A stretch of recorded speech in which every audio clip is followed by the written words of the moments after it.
Welcome to this week's episode of Campbell and Jones Meet the Monsters, the show where we chart the cinematic legacy of the classic monsters. I'm John Campbell. With me as always, Brendan Jones. Somewhere deep within Mary Shelley's heart and soul, John, was a gritty police procedural serial killer story just waiting to burst free.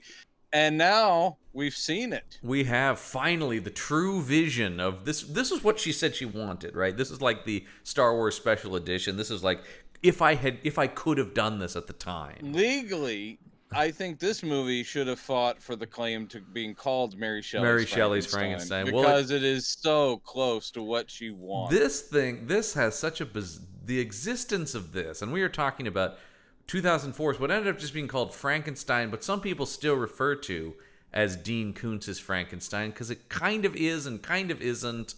The DNA is there, yep. and based on the book jackets that I've read, because I've never read his Frankenstein. Me neither. Books. I've certainly you and I, you probably more than me because you did work in a bookstore and stuff. Yeah, I definitely these. I remember this whole media rollout for this sort of new take on Frankenstein. Right, and I sat there going like, oh, and look, I'll even say this about what we watched. I don't think that Dean Koontz's version, like as in the novel form, would really change my mind too much. Right. But there's some interesting concepts. There is. I don't know if he's going to pull them off any better than this did. No. This did not do them very well.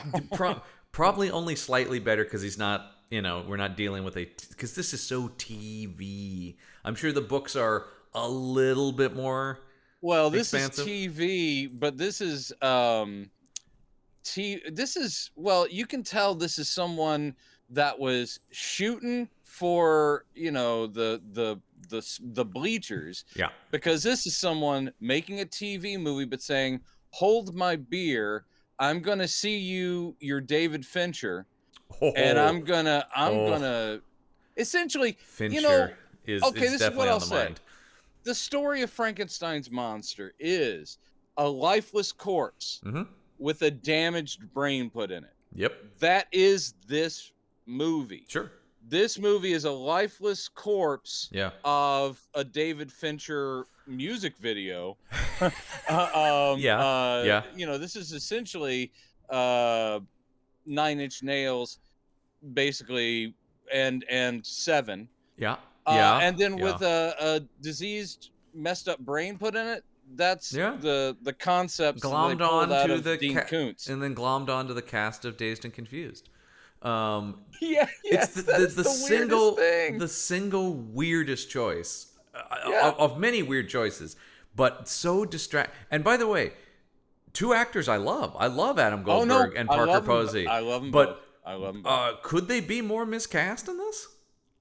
Well, she is the right thinking, if only because they set this in New Orleans, and she is a Mississippian. Sure. She's got a certain southernness to her. And Adam, what I love is... But her cop friends or cop associates are both really East Coast guys. Michael Madsen and Adam Goldberg. You're like, I'm sorry, where is this in New Orleans? Yeah. And by the way, I've said this on other podcasts because we did Dracula 2000, which was also ostensibly New Orleans. Right. And I keep going, has no one visited New Orleans? This movie asks you to posit that every single person in the Big Easy lives in really horrible conditions where no one's paid their light bill. It doesn't, you could definitely say the monster's living in an abandoned theater. Sure, I'm all for that. Of course. But we're dealing with people who make decent but everything looks like an abandoned servants. Everything looks like it's an abandoned, burnt out. That's why it is that Fincher aesthetic that they're beating so hard, and it's like, please leave me alone, please. Immediately the second I remember. I think I definitely remember watching this when Did it was on. Did you see this? Oh, I never did. It made no impression beyond the same thing that stood out this time, which was the two things, right? The Posey and Goldberg casting was baffling to me when I watched it then, because I loved them being like a kid who grew up on all those Richard Linklater indie movies and stuff like that, and and I love them. And then of course, hunky brooding monster really still pisses me off. But those were the two things. Those are the only things that made an impression. I didn't remember any of the plot beyond the basic pitch for it that was sort of the Koontz idea of moving the whole thing to the 21st century. But the thing I was going to say, but what I did not remember is this is directed by Marcus Nispel, who was trying to be the edgy, cool horror guy at this time. He's also the guy who made just before this he made the Texas Chainsaw Massacre remake from 2003, which is the exact same aesthetic, gritty, dark, dingy, very low light, Finchery. What's interesting is that very much slavishly, but the thing the thing I was looking at was you looked him up, and I looked up the writer because I was like, who is to blame for this? Because it's not written well at all. Yeah, and that guy's had a long career too, John Chabon, and he's done things. He's been involved with things that I like, and I'm like, oh, did you get better, or did you just get better material? I think I'm gonna put it on the. Well, he makes a lot of sense if you look at he produced 104 episodes. Well, it came off the X-Files, and that's, I mean, my big takeaway from this is: do you love the X-Files but wish it was way more boring and loosely connected to Frankenstein? Because we've got a show for you. Because also, it couldn't be more of a backdoor pilot. It feels like. Oh, it definitely is. Is every season of our show now we're going to get one of these? Because we had, House of Frankenstein? It feels like every season of our show now, every decade has to have their attempt to do the police procedural take on the monsters. Like, right? What's so funny to me is I looked at some of the reviews on IMDb, and they were all saying things that made it clear that they didn't look at the story behind it. Because there were so many people saying, like, the ending is so abrupt and you're not satisfied. Right. Of course I was like, not. do none of you guys recognize a pilot when you see it? I mean, yes, this one's trying to be cinematic and artistic, but at the same time, it's basically like, next week on Frankenstein. At the end of it, it's like, because the Dr. Helios. Yeah. And this is one of the things that really infuriates me too, is all right, so you do have the stereotypical line where it's like, so what? You were made by Dr. Frankenstein? He's like going, Frankenstein was the made up story. This is the real guy. Yeah, like, classic. Oh, I get it. Classic. But his name is Dr. Helios. Yeah. And then these names, because the monster's name is Deucalion. Yep. And I'm sitting there going like, okay. And those were left over from Dean Koontz. They share the same names as the ones in his novels. He allowed them to, it's like, take my name off of it, but you can go ahead and use the character names and setting. Right. And they're like, okay, great, thanks.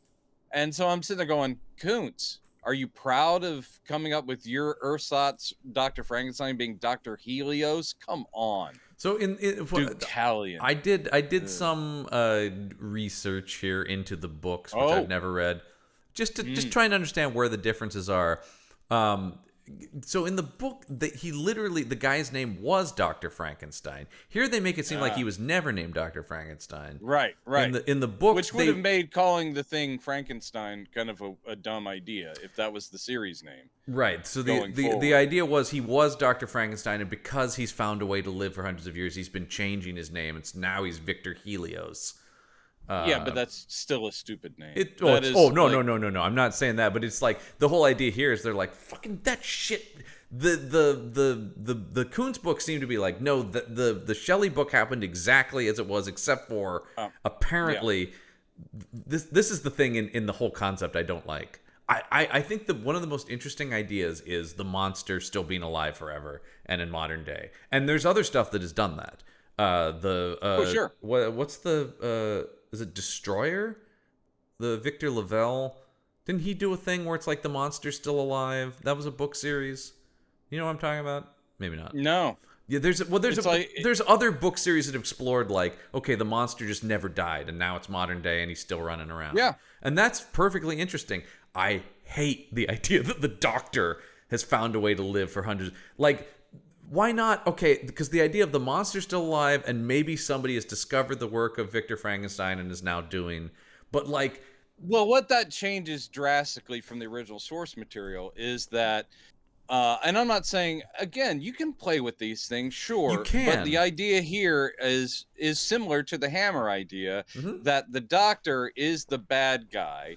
And so in her book, the classic story is he is racked Right. with guilt over Right. what he's done and horror at what he made. And so the whole purpose of the end and the framing device of that book is he's trying to destroy his own creation. Here, it's more like, well, that was my first. I'm just going to keep going, and I'm going to be immortal. I didn't mind the idea, and actually, one of the concepts I thought was pretty cool-ish is that one bit where we'll spoil it eventually, but essentially the serial killer who ends up being a later creation of Frankenstein. I also like this idea that there are like a whole bunch of there's like a I like generation of Frankenstein creations, and they're all and he goes, "Are you one of us?" And Vincent Perez, who is our broody, who is I think pretty really horrible in this. yeah, but look at what he's given too. I mean, the man, it's true, but to be fair, this guy was always B-rent. You look at all the stuff he did. He was the straight-to-video Crow as well. Yeah. Like, well, he just... he actually, in his native tongues, because he's French and Spanish, I believe, he's done some really good stuff. Oh, I'm sure. In English language, almost nothing good. Well, because we have talked about him before. He was in Queen of the Damned, unfortunately, too. Yes. He was, but he was Christian in why am I blanking? Gerard Depardieu's Cyrano de Bergerac, which I have seen, and he is good in that. That's a really good. That's but a really again, good movie. that's him playing the pretty dumb guy. But, I don't think he's got. I don't think he's a bad actor, but I don't think he brings a lot. And then you add the language thing, and it's tough. But here it is. I did like that little bit. I mean, they're little bits, but where it's like, "Are you one of us?" And he goes, "No, I was his first." Yeah, the original. I was the original. You never forget your first, John. Yeah. One thing I hated about this too is it's asking us to believe, similar to Phantom of the Opera, that this guy is a hideous monster. Oh my God. And all he is a very handsome Vincent Perez with like a scar on his face, and not even a particularly. You have to kind of like squint to even see the scar. Yeah, and when he first shows up at that theater, because he's followed another one of the creations who is a friend of his to this place, and the lady's like going, "Oh, I know who you are. You're his friend." And he goes, "So you know who I am?" And she goes, "I know who he thought you were." And also, she looks at him and she goes, "Man, you would have made so much money as a freak in the freak show." That was exactly what I was going to bring up too. Based on what? He's just a pretty handsome dude with a It's the same thing as. Do you remember a couple years ago when they when the CW did their Beauty and the Beast TV show? Yes, exactly. It was the exact same thing. It was just he was scarred a little bit, and he had like maybe a weird eye. And I think when he got angry or something, it was very Hulk-like. Then he'd become slightly more Beast-like. But like even at his most Beast-like, I still think he was still pretty much just still a hunky hot. guy. Yeah, that's just like a fundamental misunderstanding of the material. That is, you know, the whole idea is that someone would have to look past your horrific outside. Right. And none of these people have horrific outsides. They have slight flaws. They're just like, well, we Gerard don't want Butler in the sewers of Paris is still looking pretty good, man. Yeah, okay, I'm looking at the Beauty and the Beast thing, and like it's approaching like Buffy vamp face, but it doesn't even go that far, his beast mode. It's like there's some fangs and a little bit of skull, but he's still a hot dude. And the weird eyes. Yeah, but other than that, he's got a scar down his face. He's actually got a more pronounced scar than this Frankenstein monster does. Yes. So yeah, my God. And of course it's the same thing like I was saying about we did the House of Frankenstein. It's also the thing about all TV can think to do is, okay, modern Frankenstein, let's make it a police procedure. It's the only thought they have. They call it the Nick Knightification of the classic horror monsters. Well, I mean, again, the concepts here in general are not offensive to me. If you do it well, I'm down for it. And clearly they would have done a thing had it become a series because we get that her partner has a crush on her and is being encouraged to say something. Ask her out. That's apparently a bigger part of the novel, of course. Sure, but also that if it had become a series, it would have become a will they won't they between Deucalion Right. and It would have been a love the triangle, female. right? It would have been a love triangle. Yeah, yeah. Again, much more effective if this guy weren't just like hunky dude with a face scar. What if he had been horribly burned thanks to the events of the novel? You know what, or Yeah. whatever it is. It's like even when he takes his shirt off, you're like, oh, you're okay. Yeah. It's like And Jesus, man. one of the big changes from the books, just once again, as I sort of have this open Oh, right. here, You looked that up. is he's the believer in the books. He's the one who instantly buys that this is the real Frankenstein and what's going on. Oh, really? And she's the one that takes more convincing. Oh, yeah. This is different. Yeah. This is basically like Adam Goldberg as a pretty terrible cop, Really and bad detective. cop. And Basically, just always doing bits with his coffee, and also being like, I the can't guy is tell- like, "What's going on?" I can't the tell how serial much killer's doing his thing. was written or how much is just Adam Goldberg going, I could work in a bit here. I could do a little zinger. Because and I think it is just him going like, "Give me something." anything. And also it's sort of like, if you're going to hire me, do you want me to do the Adam Goldberg thing? You know what I mean? Like He is. Once again, love the guy. He's great. I would have welcomed, what a great presence. But again, you also have Madsen. I would have welcomed if he was like going, man, the Big Easy, or it's like New Orleans. This place is weird. Ever since I transferred down here or something, because it's like there's no attempt to make this also New Orleans. No, not at all. And then you've got Thomas Kretschmann as Victor Helios as a German. Now, of course, he is a transplant, but it's just like there's nobody. I'm okay with Victor Frankenstein being absolutely, German. but I'm just saying, like, it's a German director also making this. Like, there's nobody other than Parker Posey has the only like Southern roots in this whole thing, and it does feel like this very. And also, that'd be okay if there was a more attempt to do a more stylized Gothic thing. But they either don't have the money or the time or probably both. Marcus Nispel also did make the terrible 2009 Friday the 13th remake as well.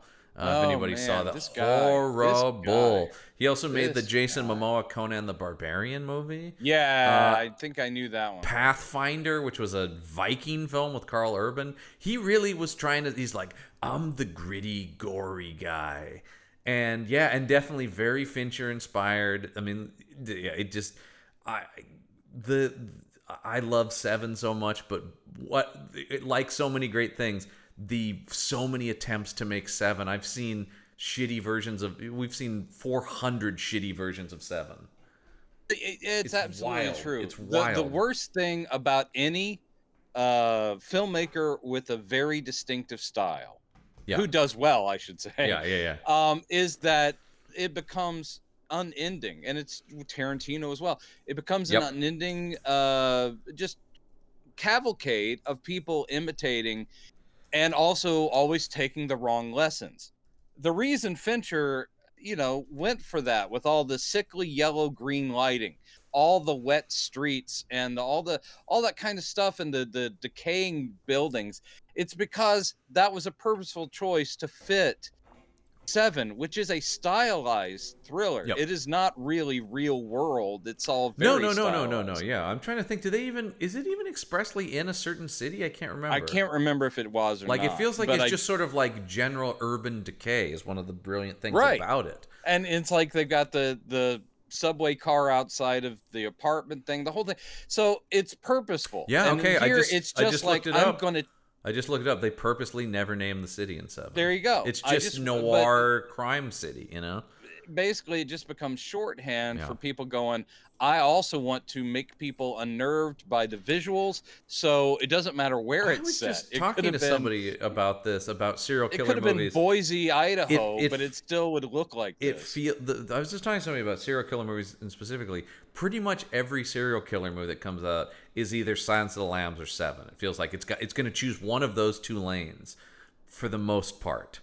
And even Fincher, I think, has purposely tried to escape that thing of being the Seven guy, even if there's elements of it in his other movies. He moved on and told other stories, and even though he's still a visual stylist, he doesn't really repeat himself. No, he doesn't. Even people go like, "Well, he's a serial killer guy." You're like, "Yeah, but Zodiac is a radically different looking film than Yeah, Seven, even though because he goes for period piece realism. he's I don't know, he's a brilliant filmmaker, I guess is what you might say about David Yeah, yeah, Fincher. and he doesn't feel the need to imitate himself. No, he feels pretty Um, confident in his visions. This guy, though, is just like I said. Everything about this guy, I always hated Marcus Nispel because he never did, and he also came from music videos, which you yeah, can totally yeah, feel.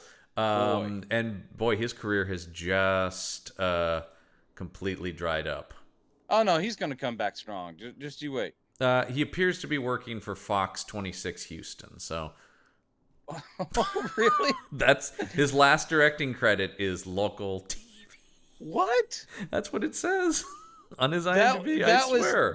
that's the other independent. That's the one I didn't work for. I worked for Channel 39, Uh, but Fox 26, that was uh, the other as independent one. as of the year we're recording this, 2023, his current Are you sure employment. it's not a thing where IMDb said someone with the same name is doing this and they got it mixed up? I mean, it I could. just can't imagine this it guy becoming a local news director. I don't know. I just know his last directing credit was some movie called Exeter in 2015, and then the next credit says Fox 26 Houston director. Wow. If that's true, fuck, is he fallen far? Yeah. My God, yeah. Oh, by the way, he was also one of several people attached to do when they were going to do Alice, the video game, the dark, twisted Alice in Wonderland. He apparently was attached to do that with Sarah Michelle Gellar at one point. That would have been terrible. Oh, sure it would. I Yeah, mean, it would be I love terrible. Sarah Michelle Gellar, but good Lord. No one has a problem with Sarah Michelle Gellar. Nor should they. I will just say, though, post Buffy, a lot of the material she's been given is way beneath her, Sure. which is a bummer. But she also has basically spent most of her time being a wife and mom. Not that that's a bad thing. No. But like, you know, when I see her now, she's on one of the Teen Wolf spin-offs. You're like, oh God. Wow, really? Yeah. Jesus. All right, well, let's move on to something less depressing. Anyway. Oh, wait, no, more depressing. Well, still pretty depressing. All right, let's jump. Well, first, I do want to talk about, because I do remember, the thing I remember most about this is this promotional poster, because it was 2004, and I never missed an issue of Entertainment Weekly at this time. And they used to always have, this is how I would hear about it. I mean, kids, this is how I would hear about stuff.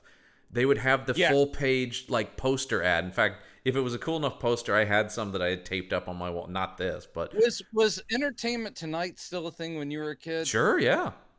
Because at some point it did, Yeah, stop. probably not by this point, but definitely when I was a kid in the 90s, it was like they're going to premiere a trailer on Entertainment Tonight. Yes. That was a big that deal. was the kind of stuff like Batman 89. That is still the first I ever saw of Batman 89. I think for a lot of people, I hear a lot of people talk about that. But I want to talk about this because I also don't think this is a particularly good poster for what this is.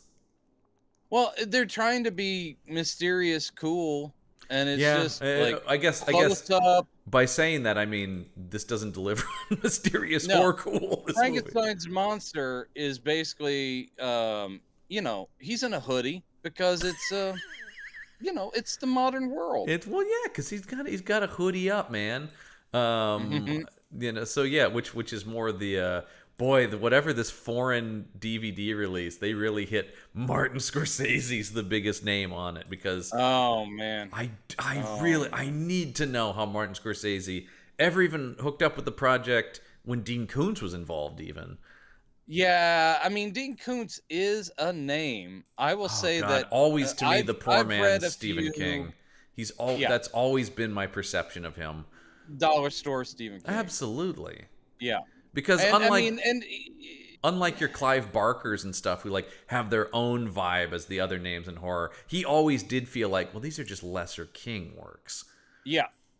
But he knows, or at least has cracked the code enough to become a billionaire. So I'll shut my mouth. I guess, yeah. But the few things I've read of his have always felt like this isn't particularly, even if they're good ideas, he's just not as strong a writer as a King. Like he's just not as, and King certainly has his formulas, you can say about that, but like at the end of the day, he's a good writer. Mm-hmm. And that's the thing and Koontz is okay. He's not a bad writer, but you're just going like, oh, this is lesser. Yeah, and he's usually something where it's a serviceable concept. He's never blown me away with one of his concepts either. No. But then again, you are talking about a guy who also had a very popular series, Odd Thomas, about just a I saw that guy movie. with premonitions. Yeah, and that's turned into a couple of movies, I think. Yeah. But Stephen really, it's Sommers, like, by the way, director of Odd Thomas. really? Yeah, that's where he went. Yeah. Yeah, okay, well that's interesting. But anyway, so even if he had stayed on board, it's I'm not sure how much better this would be, to tell you the truth. Mm-hmm. So I'm still looking at I'll get more into Dean Koontz's take on the monster is much sillier than what is in this movie. He has a power set. He has abilities in the books. Is it a thing where, depending upon what body parts he uses, it's like, I have the strength in this arm? Oh God, that's much cooler than because of this. Because he was struck by lightning, he is given, as the book describes, an understanding of the quantum nature of the universe, which allows him to teleport vast distances instantly and make objects disappear and reappear at will. No, I'm done. And his backstory in the book is that to create loyalty, Frankenstein built a bomb inside his head that he blew up, and it didn't kill him. It just created the scar on his face. I hate that. So if that was like original concept, that's all in the book. Yeah, half of his face was badly deformed and heavily scarred. So in the books, it's apparently more like a Two-Face looking thing, where it's literally like his face is split into like part of it is burned, and here they just all because he somehow in the 1800s put a miniaturized bomb, Amanda Waller style, in the guy's brain. Wow. Yeah. So he is basically Creature Commandos meets Suicide Squad. Yeah, but I just don't read that understand stuff. why James Gunn didn't decide he had to do an adaptation. Oh man, this is just getting dumber. And then attempting to reduce the severity of his scars, he put intricate tattoos all around so he would have been half tattooed. Oh my God. Oh boy. All right.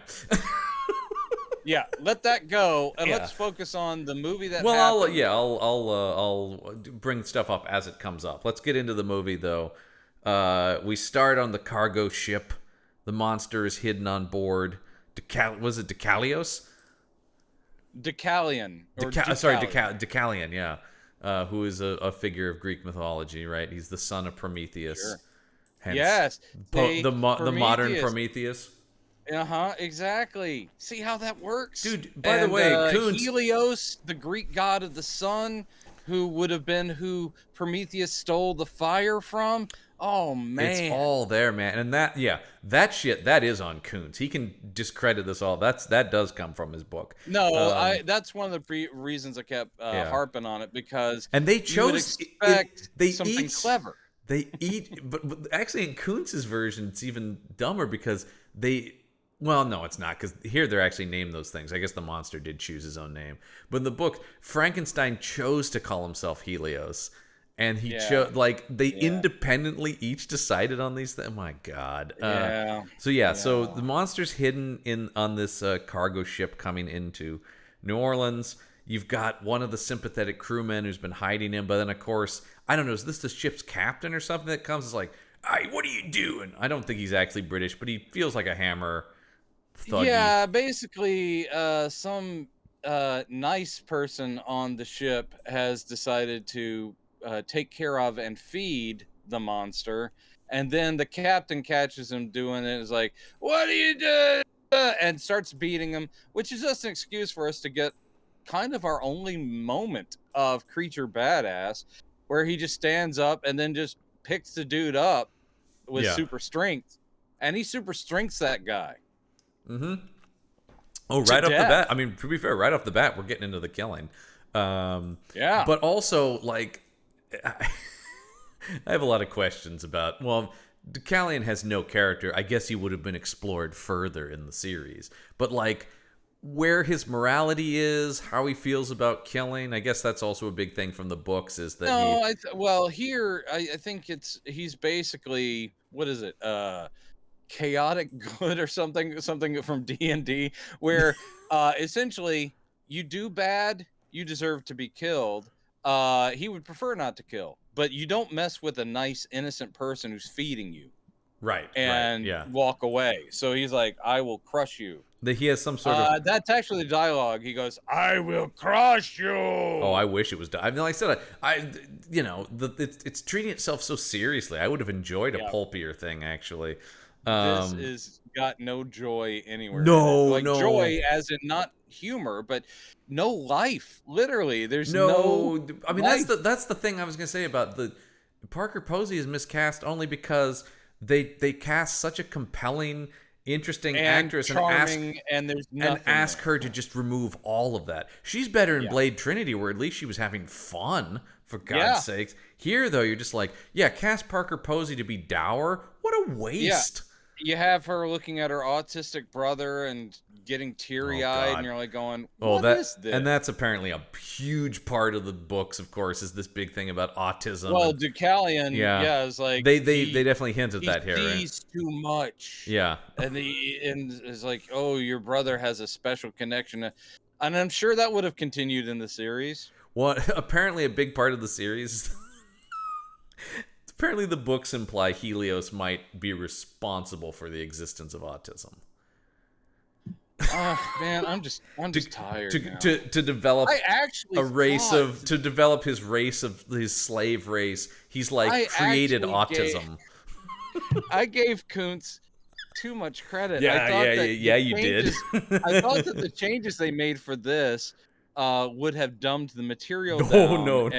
Instead, it seems like they were trying to make it slightly better and less batshit nutty cartoony. Oh no, the books sound way more cartoony. I mean, we'll meet Michael Madsen as Detective Jonathan Harker. Weird. No, I hated the whole. But in the Harker books and Fry. Yeah, I was gonna say Harker and Fry. Yeah, that's all from the books. Detective Harker and his partner Dwight Fry. So that makes no sense. I mean, Dwight Fry, sure, he has a connection to the Frankenstein films. Jonathan Harker, the character from Dracula. What the fuck is this movie doing? Well, wait till Koontz. Yeah. Wait until there's also apparently an ongoing character named Karloff too in the books. We're not talking about the books anymore because it's making me really mad. I'm so glad I never invested a moment in reading them. No. I mean, once again, I see Dean Koontz and I move right past him in general. Jesus. But yeah, so we get oh boy, though, talk about Seven, these opening titles in this thing. Jesus. That's what the music sounds like. It's doing all the weird... Well, they're trying. It is literally like the Closer video of Nine Inch Nails, with all the distorted, warped out, and quick cuts. Yeah. The only time in this movie that I thought that technique and visual worked, I kind of liked the flashback to his creation, which you only see in quick cuts. Yeah. But it looks pretty badass with the wrapped up guy, and he's being bucked by electricity and all that. I was like, that looks pretty cool. No dialogue in that. It goes really fast. But the whole movie, everything in this is done with the same sort of hyper editing. I'm looking at Nispel, like what music videos he did, because he did a ton of them. Like, who did he do? Yeah. Sheila E. CC Music Factory. Oh my God. These are the farthest away. Well, that's where he started. Amy Grant and Gloria Estefan. Okay, that's interesting. Bette Midler. Where does he get Cher? I mean, where is he getting the... Okay, Bush. Now we're getting into it. Maybe. B-52s. Well, it just means that he at least looked... Cher, so Bryan Adams. At what Fincher was doing. Is like, oh, I can do No that. Doubt. Bone Thugs and Harmony. Wow. Yeah, none of that is the stuff you're imagining. He did direct the Faith No More music documentary, their concert film. Okay. Yeah, whatever. But Yeah, yeah, but still. it's yeah. No, actually, I would. He didn't come from like Finchery imagery. It doesn't seem like. No, but he Huh? clearly Huh? just decided to, you know, use So it. we get, as I wrote, we just open up on cop partner banter between two very good actors who should have good chemistry, but they want Parker Posey to be so dour. And I get the sense there's just a note of like, tone down the Goldberginess. Like, you can get an occasional thing, but even he's like, this is the worst I've seen both of them, really, in almost anything, because they're both just Yeah. being asked to mute what they are so naturally good at. Yes. And it's just the whole thing Because even like is when he gets a like a one-liner, sort of just like a yeah, you know. he does there's at least one scene where he does the thing, which I mean it is a Goldberg thing. Yeah. But at the same time, I was sitting there going, I don't know if this is a conscious choice or if he's literally just reaching for his line and hasn't and doesn't, because there's one where it goes on for so long. I was like, and he's like, "Are you saying that And I'm like, "Are you okay, buddy? Are you all Do you right?" think he was ever But in like? this scene, Do you think he was she ever picks like? I was directed by Spielberg, right? yeah. She picks him up because they're going to a crime scene, and he gets in and he's got a donut, and she goes, "Come on, man, really donuts?" He goes, Oh. "Yeah, I'm just a walking cliche." All right, I got it. He's on. I don't watch it, but Autopilot. In yeah, no, I was gonna he's say on autopilot in he's this movie. Yeah. he's now he's on the Equalizer reboot show with Queen Latifah, which Oh, is he? yeah. But I mean, I think he's like a jabbering tech guy in that, and you're like, yeah, that's good. That's a better use of him. That's still Yeah, better use, but that's still subordinate. I mean, not yeah. that I thought that guy was ever going to be the movie header, No, he was but it is. he's an indie guy, right? Like he was perfect in those. He Yes. had his whole thing because he was, and he's amazing in Saving Private Ryan. Like what a great use of him. Yes. Once again, as sort of the chatterbox, Yep. yeah. I just love his presence. And I'm sure Oh, I've always loved him. he's cashing those CBS checks very happily. I hope so. Yeah, and then I he hope can so. go be in some film that IFC puts out, like. Yeah, so they have their cop, and of course, you got kids playing in an open fire hydrant, and Parker See, Posey the smiles thing at them, is- and she's cool with it because she's cool, man. We like her. She likes kids. Isn't she cool? She's super nice. It's. I actually saw again one of the reviews was like going, just so beautifully shot. There's so many great shots in this, and I was like, There's not a one really. There really isn't. well, there are attempts Yeah. all the time, and what this director is not doing is passing up a single opportunity to try and art this thing up, especially when you don't need it. This should be a police procedural that should move along, and at certain points, do you want to do some sort of lingering shot or a symbolic thing? Fine, pick your battles. This is every scene, no matter where they are, at a police precinct, at her house, at the babysitter's house, or all that, where you're like going, dude, stop with like the like intense close-ups of like orange juice in a glass or whatever the hell you're doing. Like, just stop. Yeah. Yeah, I didn't like and so she's Detective Carson O'Connor. Yeah, Carson O'Connor. Yeah. And okay, they must have changed this in the books. The Adam Goldberg character is named Detective Michael Madison. Oh, really? I think they probably changed it because that's too close to Michael Madsen, who's in this movie. He's Michael Yeah. Sloan in the movie. Wow. Yeah. So anyway, yeah, they show up and they're like, and they quickly go like, yeah, we pulled another body of this serial killer we're looking for, the surgeon. We got this guy who's taking organs out of people. Yeah, the whole thing, the script is crap, but they try to establish stuff pretty quick because it's basically Goldberg goes, yeah, what did he take this time? Liver, kidney? Oh, or no, she goes, what is it this time? Liver, kidney? And he goes, this time it's the heart. Mm-hmm. Oh no, and I do just love the idea about like we got the serial killer out there cutting organs out of people, But there's a hierarchy to which one is the most disturbing of that. And you're like, I don't know, man. I think the second you're taking it, it's like, oh, he took a heart. Oh, now he's fucking escalating. This is out of control. Did they all die? Yeah. Then everything he's done has been terrible. It just seems like, just once you are taking life, whether you're taking individual organs, once again, I don't rank those any worse than the others. It's just like, oh, no. Oh, Jesus. Now it's a heart. Yeah, they're all dead people. Well, he killed somebody and took their kidney. That's still just a misdemeanor in this state. But like, what are you talking about? I did love that dialogue. Yeah. So they go. Of course. They just start talking about that. Then we cut to the monster shows up at the abandoned theater, which of course is filled with rats. Obviously. Yeah, of course. And this is where he meets the old caretaker woman of the place who knew his friend who died. This felt very the beginning of First Blood, where it's like, I'm looking for my friend. It's like, you're too late. He already died. Exactly. Yeah. So the monster Deucalion, who looks fine except for a scar. But yes, I laughed so hard when she's just like, now that's a face for a freak show. You must have done. You're like, nope. Yeah. Nope. And then he goes on to say that he had been in a freak show and that he had made plenty of money. And you're like, again, I don't follow. Anyway, but yes, here it's basically he was looking for his friend who lives at this abandoned theater, and he's already dead. We'll find out that he was a victim of the surgeon. But so essentially the nice old African American lady is like, well, you're welcome to stay here. And I'm like, great. In this abandoned shithole rat factory where apparently she lives too? Well, okay, wonderful. Yeah.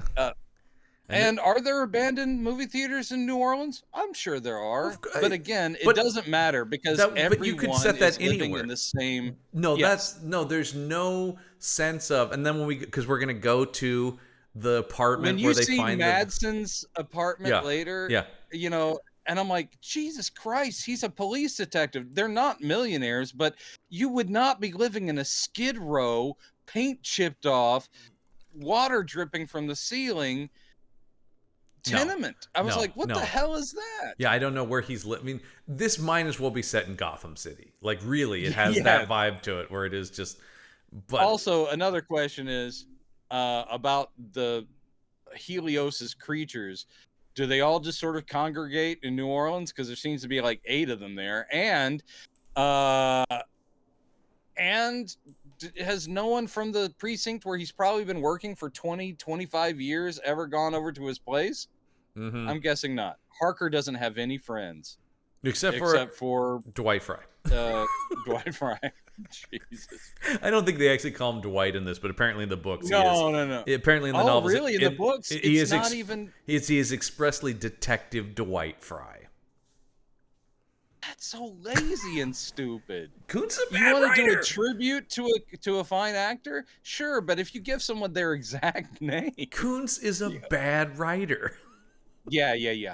I did, and apparently, I think might be becoming a worse writer. Like, Yeah, I think the Frankenstein series is seen as some of his worst stuff. Yeah. But naming characters that lazily is right up there with like those Left Behind books. Yeah. Those Christian, where it's like the main character's name is something like Brick Stoneworthy. I know what it is. It's Rayford Steele is what it is. Oh no, there is a guy named Brick or something. Oh, is there a guy named Brick? Well, there's the character Nicolas Cage played. Steele. The character Nicolas Cage played was Rayford Steele. I know that because I saw that movie. I'm so sorry that you did. Well, because you had to see Nicolas Cage in it, No. It's not Brick. It's Buck Williams. That's it. Buck Williams. That's who. Literally Jesus. That's who Kirk Cameron played when he did them. He was Buck Williams. The idea is that the people who are gonna lead us through the apocalypse are named Steele and Buck. Oh, well, because those are men, Brendan. Those are men's names. Buck, Rayford, Steele. Wow. I can't even. All right, moving on into this movie. All right, moving on into the movie. So, okay, yeah, they do talk about, they roll up at the crime scene, Posey and Goldberg, and Madsen, Harker, and Fry are there. And, oh, there's tension immediately. Hey, what are you doing on this? And they're like, hey, this is our case. And once again, the other thing is, the cop shit is just so cliched. It's so just buzzwords from Law and Order episodes, right? Like there's it's just like, hey man, don't you know you caught this murder? Well, we were on the call and this is our case. And like, oh man, it's so lame to watch. And you're just watching. And once again, good. I also love Michael Madsen, who is a great actor, but it's just going like, what is it? I mean, just everybody in this is going like, well, what are we doing? Madsen tries in the parts where he's given something to do, he tries to bring it up. I've seen him on autopilot for sure. He is here. And most of the time at the end when we find out, spoiler alert, that he is one of Helios's creatures and he is a surgeon. And by the way, that is not a spoiler, because the first time we have the surgeon, the serial killer, calling Dr. Helios. Huge mistake to cast an actor with an incredibly distinctive voice. Incredibly distinctive voice. So even though we're only seeing him from behind while he's sitting in a bathtub, the second you hear him like going, there's something inside of me. I'm like, oh, Michael Madsen, are you? I also thought very on the nose for him to tell the guy, you gonna bark all day, little doggy? You gonna bite? Yeah. He's just good. Do you want me to do some Tarantino? It does almost feel like his career, especially at a certain point, just becomes, I'll just do whatever until Quentin calls. I think that's exactly this sort of thing, because it's like the only time when I see him, he's great in Tarantino stuff, and then he's in like a bunch of other shit, but he's just like whatever. And then you see him like in a Kill Bill, and you're like, holy shit, you're really good. You're really good. But then he can be in the whatever. And also, he was also great in Twin Peaks. Oh yeah, no, he's season 8. He's always not season 8. Season 8, season 3. Yeah, he's I wish there were 8 seasons of Twin Peaks. But I don't think I could handle more than that season 3, because that thing was mind blowing. That thing will screw with you, man. It is like you thought Twin Peaks was weird. That was him shackled by network. Now look at what he's doing. I know. So he should. They have this argument about this. Of course they're talking about he's a surgeon. This was expertly done. He's got medical skill. Yeah. Which I actually don't understand, but that's okay. Why does Michael Madsen have medical skill? Because maybe if you're a child of Helios, because I think they surgery. I guess because this is supposed to be the red herring. We think this is our Frankenstein that's taking these body parts, right? Like that's got. Yeah. I mean, that would be. They're trying to make you think that. Yes. Yeah. And immediately, so they go in, they're like, okay, well, let's go check out his apartment. What I love is the victim's apartment is scarier than the crime scene that they find him. Yeah, because he's got like razor blades hanging on strings. Yeah. And also, boy, did I roll my eyes when immediately they open the door and a cat jumps out at Adam Goldberg. I was like, are you fucking kidding me? Oh, that needs to be banned from cinema. Wrong. They're in the apartment. He opens a side. Oh, that's what it is. Little closet. Oh, I'm sorry. It's totally different. And it's one of those that has the ironing board that pops out. Yeah. So the ironing board pops out, but also there was a cat in there. Yeah. What? Yeah, was that cat just trapped in there? But I'm sorry.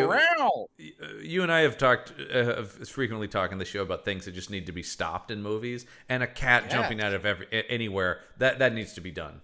You shouldn't. Yeah. You should be fined or something if you do that. For the record, I've been to your apartment, not your new one, but I've been to your apartment many times. Columbo has never once leapt out at me. No, from, I don't really think of cats doing that. I've seen cats leap at things, but usually it's birds. Yeah, it's not. I rarely hear. I've never been to anyone's apartment where their cat just like out of the shadows. Ah. I love there's the great, one of the Community Halloween episodes has the thing where the same cat just keeps jumping at them again. Yeah. And then at a certain point, Joe McHale's just like, all right, that's it. Forget what we're doing. We got to do something about this cat. This cat is a jerk. That's brilliant. And that's how it shows you how cliche this is. That anyway, so we go back to the monster now. Who the woman, the caretaker woman or whatever, who the other homeless woman, I don't know what her deal is exactly, but I guess she also lives in this abandoned. She sees Alfred, and this is his bat cave, I guess, is the whole idea. Yeah. That we'll see this each and every week. Get ready, folks, to see this each and every week.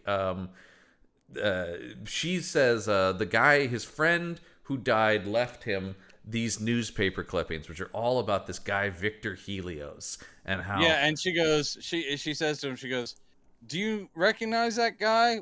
This is where we get the flashback to the creation. Yeah. And so obviously, hey, we figured it out. Victor Helios might be Frankenstein, and the creature Deucalion, he starts to sob. He starts to sob into the newspaper articles, and I'm like, dude, A, that's going to ruin him. Yeah. And B, it's going to smudge your face. You're going to get newsprint all over your face. And I'm sitting there going like, is no one thinking? I'm holding up my hand, go, buddy, cry somewhere else. Right. He couldn't hear me, though, because he's in a movie. And, of course, this is our introduction, then, the first we see of Thomas Kretschmann. Have we talked about him before? Was he in something? Yes, right. Have we? He was Damaskinos. He's the villain in Blade 2. He's actually great in that. Oh, yeah, he is. Because Kretschmann is a good actor. He's a guy. He was also one of the bad guys just recently in Indiana Jones and the Dial of Destiny. He's a really, unfortunately, as a German in Hollywood movies, often plays Nazi bad guys. And this movie, once again, I'm gonna keep. And of course, he's our Baron Strucker. He's von Strucker in Age of Ultron. Great as Baron von Strucker, even though we barely got to see him. He has that great moment though. Where he's like, "We will never surrender," and he's I am going to surrender. Yeah. Great. I love it. Just the Weasley, and he's had the little monocle. I love it. Captain America breaking his monocle when he punches him. That's all I want. Kretschmann is slumming it hard, is what I'm saying in this, and also because he's this mysterious figure, and this is a backdoor pilot. He also never directly has anything to do with the plot. So every time you cut to him, it's all threads for a show that never happened. Yes, he is basically a red herring in this, but one that we spend enough time with because he would have been our big bad for the series. He would have been our big bad. He was also Van Helsing. But his thing here is he was Van Helsing in that NBC Dracula show. Sorry, yeah. Oh, you remember that show when they tried to do Dracula on NBC? Yeah, I don't want to talk about. He was Van Helsing in that, which I mean, sure, that's not his fault. We won't be getting. Oh, and we're gonna see him play Dracula in Dario Argento's Dracula when we get there. Okay, enough, John. I'm just saying, this is a guy who we've seen and will continue to see. He's our new Udo Kier. Well, he's not good here. No, I mean, he's not bad here either. It's just the material's so terrible. His what's the name of the model turned actress who plays his wife? Ivana Milicevic. Yeah, she ended up doing much better things. Oh, hell yeah. Is a good actor. Here, she's in a Bond movie. Yeah. Oh, she's extremely lovely. But here, the whole concept is, I mean, again, this is a concept that's kind of good, but it goes nowhere because all they do is, for one thing, every time we see Helios, all they harp on is his obsession with perfection. Yep. That's the whole thing. So he's got this unbelievably beautiful wife who's constantly saying to him, I can do better. I'm sorry I messed that up. Mm-hmm. This is, for one thing, a terrible part for any actor. Oh, God. She has to sit there going like, I wish I had organized this better and I've let you down again. And so basically she asks him to kill her. Like, I'm so, because, and they do I never drink wine because he's trying to comfort her. And he's like stroking her shoulders from behind and he goes, well, no, I care deeply for you. And that's why I made you my wife. Well, all right. Now you. What? I did, of course. Yeah. Okay. So I am going to continue to talk about the book continuity because I think it's so stupid. But so in the books, Helios is a way worse guy. He's a literal Nazi. He actually worked with Hitler, who funded his experiments. during the war. Oh, was he was a member of Hydra then? Yes, Helios was in Hydra? Yeah, Okay, Helios was in Hydra. Yeah. No, literally, like, he and Hitler saw eye to eye, and they were working to use his technology to create the perfect race. And also, in the books, he keeps building the Ericas, which are his wife, and we see that here. Like, but he purposely builds in the flaws in them so he can destroy them out of his own sadism, beating them to death while he has sex with them. Wow. Yeah, which we do not see any of that here. Well, we do see him having, like, after a dinner party which didn't go perfectly, and she apologizes. Then he has pretty rough sex with her. Well, but it's not to the extent but of what you're talking. But the thing there is that he can't perform or whatever, right? Isn't that that scene? No, that's the first love scene. Oh, that's a different one. Where yeah, she goes, "I just don't do it for you anymore," and he's like, "Sorry, I'm distracted." Here in this, he's a on... sexual sadist who, like, purposely is making these women to be flawed so he can punish them for. And then she is eventually recruited by a character named Karloff, who is a disembodied. All right, I'm done. I'm done. And they team up to try to kill Helios. So this movie is a vast improvement on the source material. I mean, I wonder, had the show gone on, how much of this stupid shit would have found its way in there. Of course, we do get the scene where he's holding his fancy party and he's talking about, the ethics of gene, and all that. Yeah, your classic Frankenstein scene, right?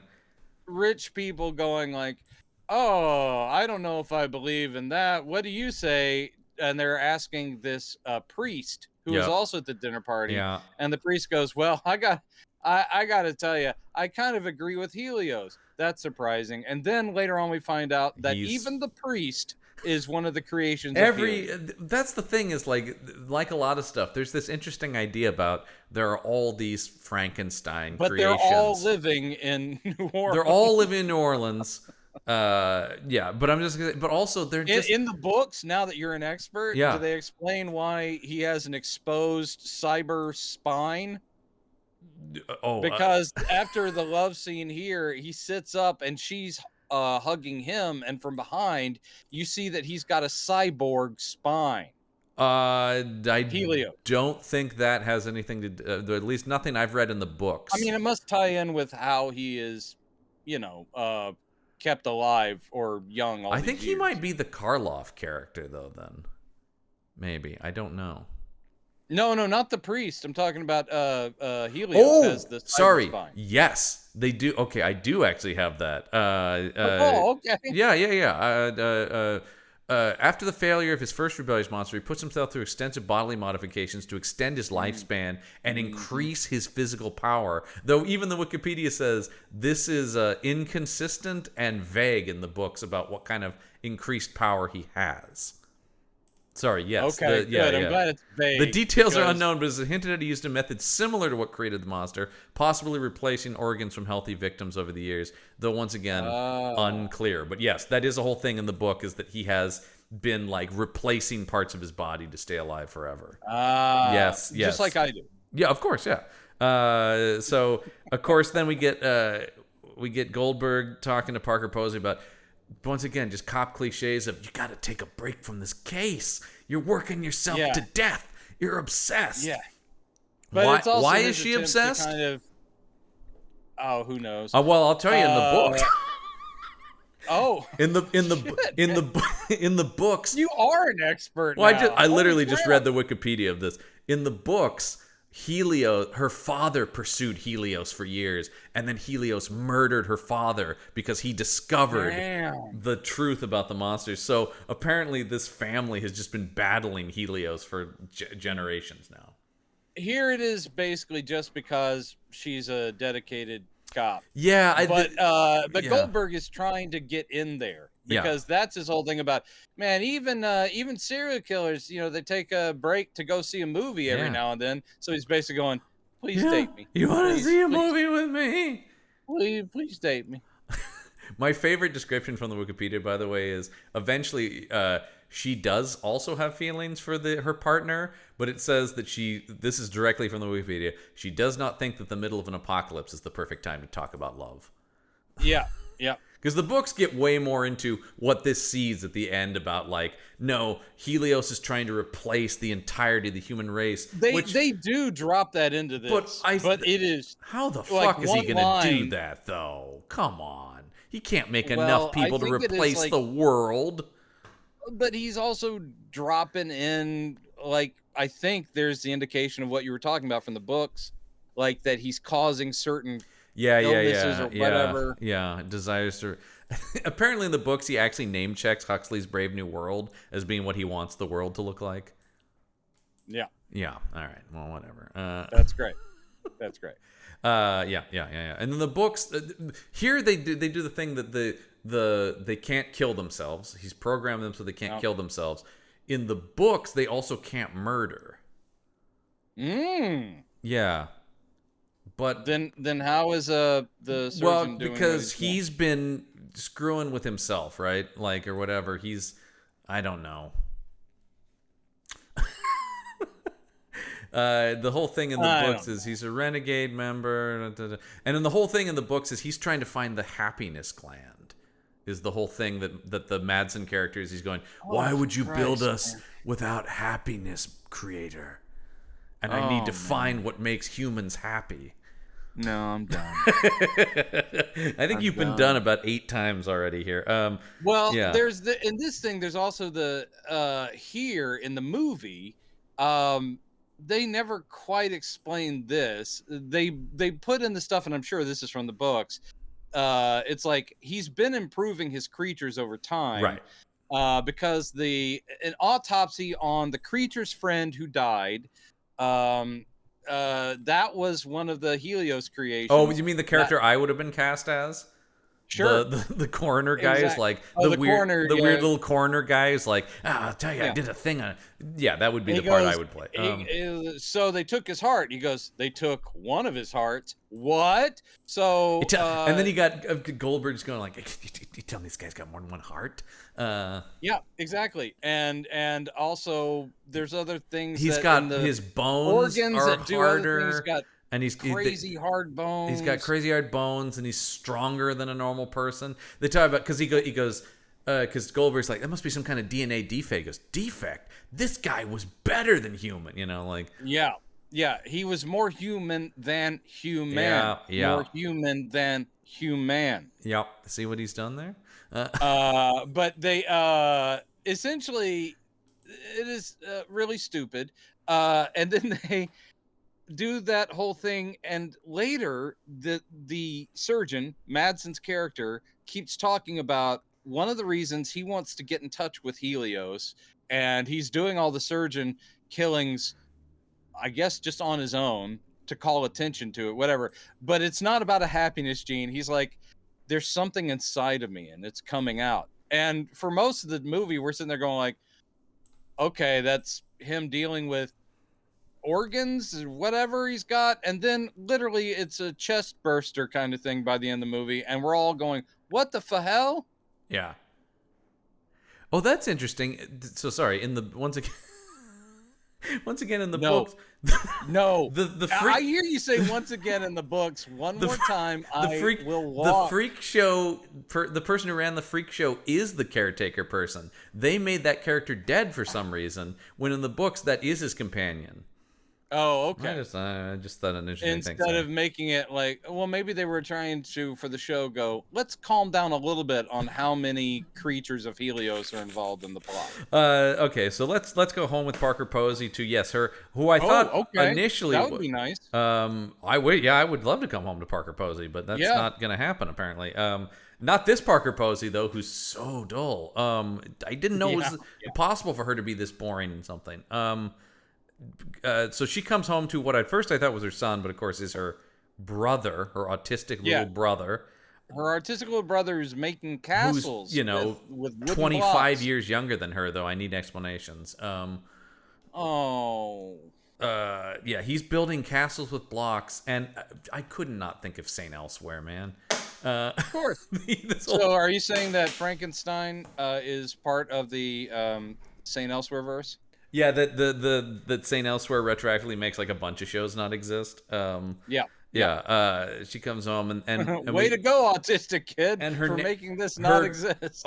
Total lack of a character for this nanny who seems to care enough that she's like, Adam Goldberg, you should ask her out. You like her. Right, and this character who we see for 2 scenes, maybe 2.5, is just here to. They keep doing scenes with her where she's like, "Wait, the door's open. Did you leave the door open? No, I expressly locked it. What's this movie theater ticket doing? Did you go to the movies? No. Where did that come? That's all the nanny is here for." I hate it. And yeah, and I have, once again, I don't know what any of this has to do with anything. I'm assuming this would have later been, of course, the would have gotten into Helios being responsible for autism, but then apparently the whole thing in the books is that all of Helios's, like, the things he's done end up being his undoing, of course, right? So it's like he created autism, but little did he know he actually created autistic people are then able to have supernatural abilities that will bring about his downfall. Yeah, because we certainly see that indicated here when the monster is there with him at the end, going like, "Oh no." He just I wrote down the thing about what is he? No, it's not. There's nothing wrong with him. He sees too much. he does. He sees too much, and again, this trope should go away.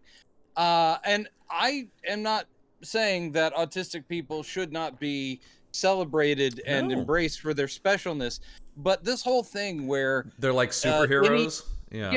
Where any child who has neurodivergent thought processes becomes sort of the stand-in for like a mystical being. Yeah. I'm like, stop it. Okay? Stephen King is super guilty of that a lot. Oh, are you kidding me? Jesus, every single mentally challenged person in a Stephen King books is seeing the truth. Is in touch with the supernatural. It's something that was that I really hated in The Predator, that Shane Black directed reboot. The predators are scared of autistic people because they're the next step in human evolution. Wow. It's they're homo superior or whatever, basically, is the whole idea. Like, no, it's not. And you're just like, okay, I really rolled my eyes in the theater at that. Let's see where we're. So I do like they stop home. She checks on her brother and then is like, and we're gonna go back out investigating some more. Yeah. It's like I just had to check in.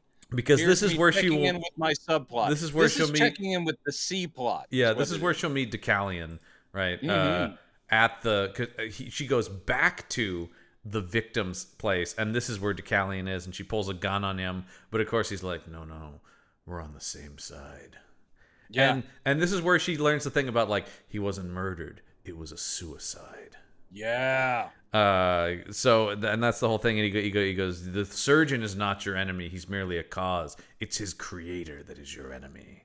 Yeah. I if nothing else, and by the way, this took a long time for us to get to. Yeah. I will say this thing's pacing is non-existent.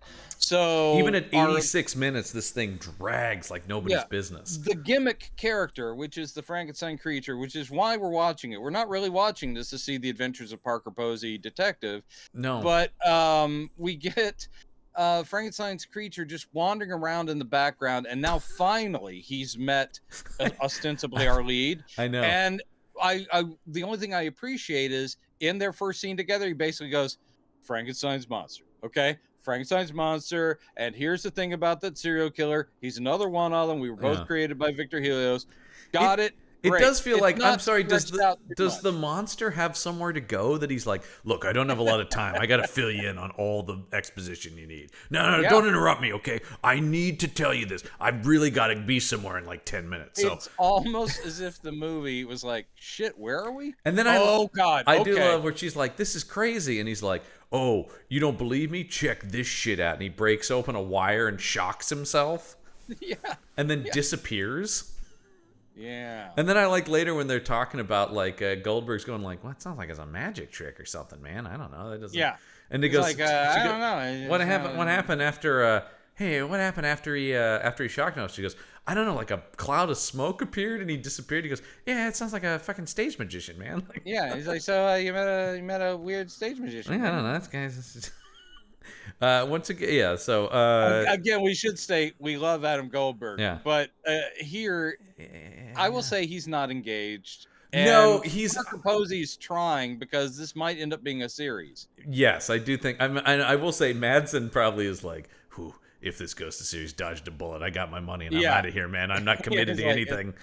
Oh, thank God I got killed at the end of this. Yeah, Jesus, great. Yeah, that's as much as I'm going to commit. I don't Make sure there's a big gaping hole in my body that could not lead to me being resurrected. Oh, okay, we'll talk about what that is in the books, but that'll come later. I'll tell you about where this goes. Oh, he has a baby? That's cool. Yeah. Yeah, she learned the real enemy's the Maker. And so then, oh no, sorry, it's not Adam Goldberg says it was a magic trick. We also have this police psychiatrist character. What an extraneous character in this thing. Yes. Basically just another character that can be threatened and, yeah, and once again feels like, well, it's like, if this is going to be a show, we just need to fill out like our ensemble. So we'll have this person who also Parker Posey can go to and have a more personal relationship than with Adam Goldberg, right? Like you know who we didn't really get? We didn't really get an angry police captain. I was kind of shocked by that. I thought when they first introduced this woman, I thought that was what she was going to be, but no, she's. But you know who it should have been? Who's that? Because this is New Orleans. They should have brought back Wilford Brimley doing his bad Cajun accent. Charles, my boy from Hard Target, where he played Uncle Duvet.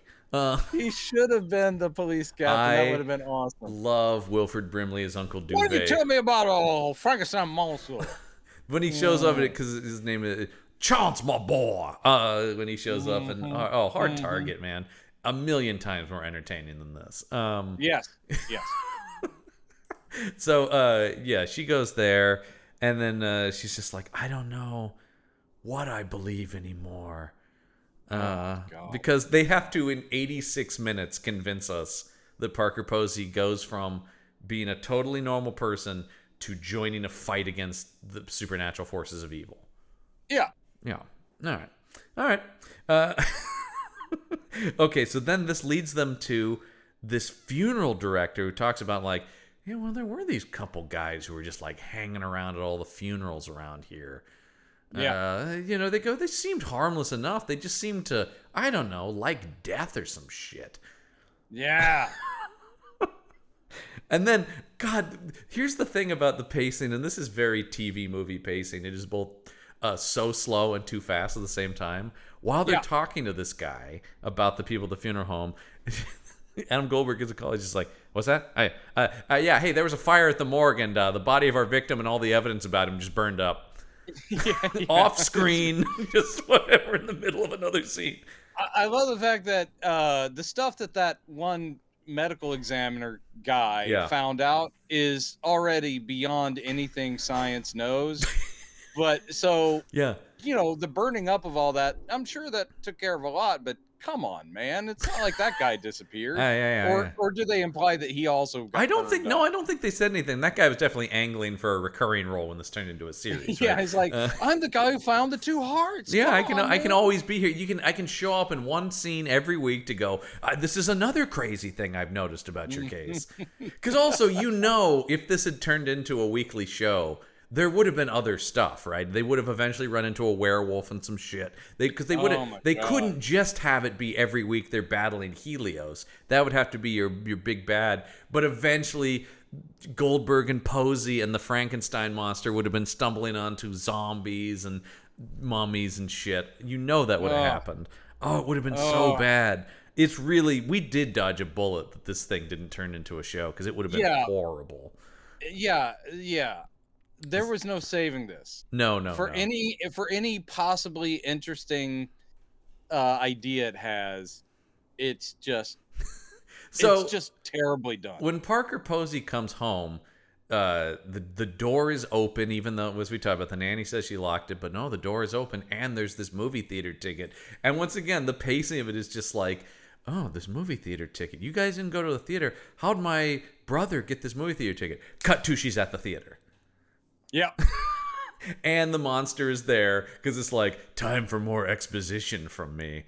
Yeah, I know why you came. Because you wanted more exposition. And this is where she goes, she tells him about, well, all the evidence burned up. She's like, this is the work of my creator. And you're like, how do you know that? And also, you know what would have been a nice scene? Something where we see Helios hear that the police have found something. Nope, and orders that or something like that. No, it's just, they're just putting the math together of like, well, if it burned up, the only person who wouldn't want to do that is Helios. We don't need to actually have him interact with the plot. I mean, Kretschmann and Milichevich are in their own thing. They were never even on set with anybody else. They probably shot all of that stuff in a week, and then they're out of there.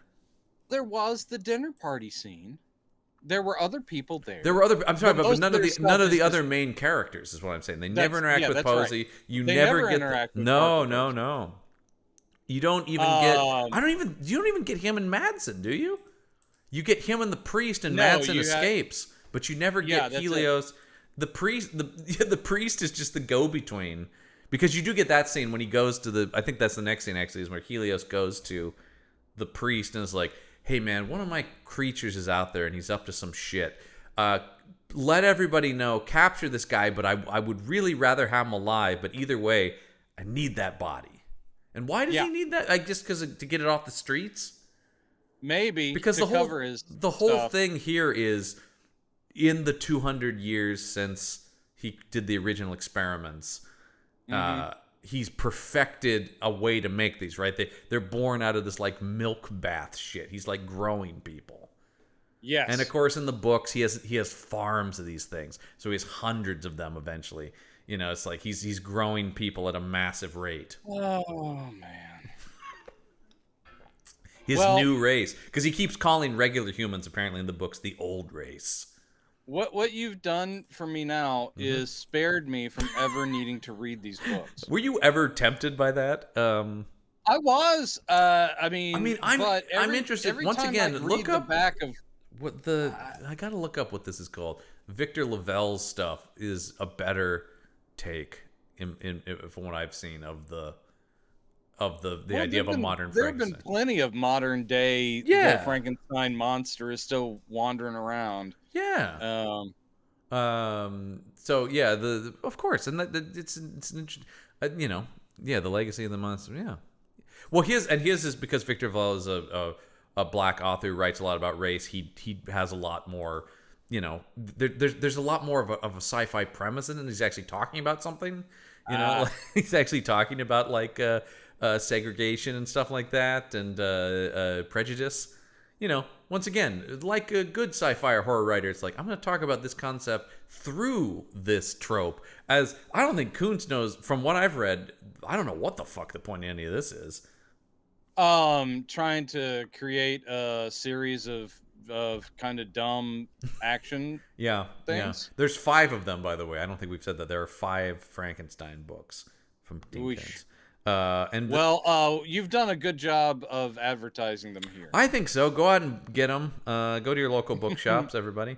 And he talks about, they do just kind of gloss over. Parker Posey asked the monster, like, well, I understand. You're like a monster. You're telling me this Helios guy has been alive for 200 years? And even the monster's like, I guess. Yeah, I guess. Somehow. I don't know, man. He goes, I guess he's developed a way to stay alive himself. You know, there would have been some terrible episode of the show that would flash back to the 1800s when he figured out. And I'm sure we would have also had the episodes where he meets Hitler. Terrible?